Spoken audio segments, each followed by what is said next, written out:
Welcome to Keys Natural Skin Health Solutions, PODS. PODS are brought to you by keyspure.com.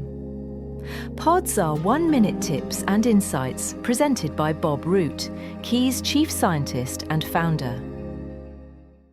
Chemical-Free Skin Health. Chapter 5. Chemicals in Our Products. The Beginnings.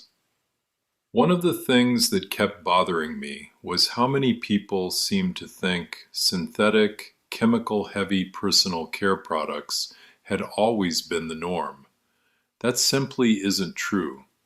There was a time when most products used in the home, on the body, and around daily life were much simpler and much closer to their natural sources. As I started tracing the history, I realized that the shift did not happen all at once. It happened over time, and it happened for reasons that made sense in the moment. Convenience, shelf life, consistency, lower cost, easier manufacturing, and mass distribution. Products moved from the home to the factory, and once that happened, the priorities began to shift. The real acceleration, as I see it, came after World War II. Scarcity, industrial innovation, synthetic materials, and the rise of mass consumer culture all combined to create a new era. Advertising took off. Product differentiation became a science. Suddenly, it wasn't enough for a product to do its basic job. It needed to be whiter, brighter, smoother, longer lasting, easier pouring, better smelling, more stable, and more profitable.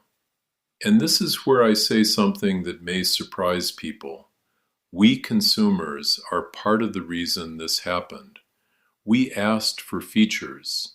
We responded to marketing promises.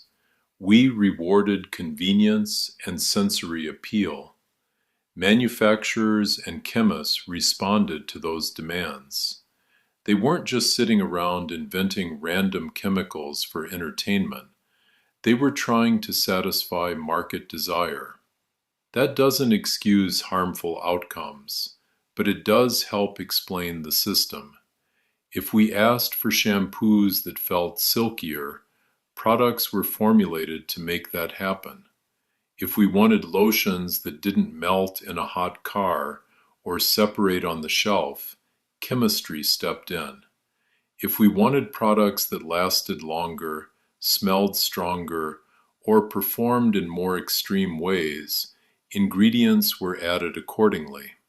So this chapter is not about nostalgia for a perfect past. It's about understanding how we got here. When we understand that product trends follow consumer behavior, we also realize we have power. If people begin buying safer, simpler, cleaner products in large enough numbers, manufacturers will follow. They always do. That means change is not only political or regulatory, it is also commercial.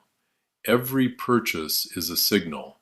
Every return is a signal. Every rejected ingredient list is a signal. I want you to think of this not as guilt, but as leverage. We helped create the demand patterns that shape this marketplace.